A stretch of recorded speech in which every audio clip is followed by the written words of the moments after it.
جو شخص اپنے آپ کو تہمت کی جگہوں پر رکھے، اس سے بدگمانی رکھنے کو ہرگز ملامت نہ کرو۔ جو بھی بسر اقتدار آتا ہے وہ اپنے آپ کو دوسروں پر ترجیح دیتا ہے۔ جس نے اپنی رائے کو ترجیح دی وہ ہلاک ہو گیا، اور جس نے دوسروں سے مشورہ کیا وہ ان کی عاقلوں میں شریک ہو گیا۔ لوگ اس بات کی مخالفت کرتے ہیں کہ جس سے وہ لا علم ہوتے ہیں۔ جو شخص آراء کا ہر رخ سے سامنا کرتا ہے وہ خطا کے مقامات کو پہچان لیتا ہے۔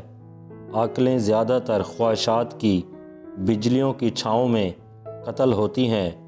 شریف آدمی کا بہترین عمل یہ ہے کہ لوگوں کے جو عیب اسے معلوم ہوں ان کی طرف دھیان نہ دے۔ جس پر حیا نے اپنا لباس پہنا دیا، اس کے عیب لوگوں کی نظروں کے سامنے نہیں آ سکتے۔ خاموشی بڑھ جائے تو ہیبت بڑھ جاتی ہے، اور انصاف زیادہ ہوگا تو مستقل دوست زیادہ ہوں گے۔ مہربانی کرنے سے قدر و قیمت میں عظمت آ جاتی ہے۔ تواضع نعمت نہ تمام کر دیتی ہے۔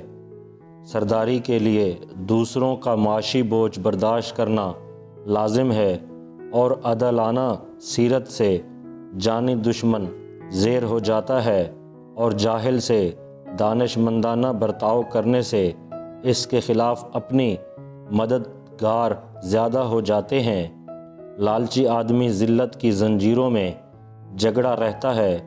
عورتوں کی بہترین اور مردوں کی بدترین خصلتیں یہ ہیں: تکبر، بزدلی اور کنجوسی۔ چنانچہ عورت جب متکبر ہوگی تو اپنا نفس کسی کے قابو میں نہ دے گی، اور کنجوس ہوگی تو اپنے اور شوہر کے مال کی حفاظت کرے گی، اور اگر بزدل ہوگی تو ہر ایسی چیز سے خوف کھائے جائے گی جو اس کی راہ روکے گا۔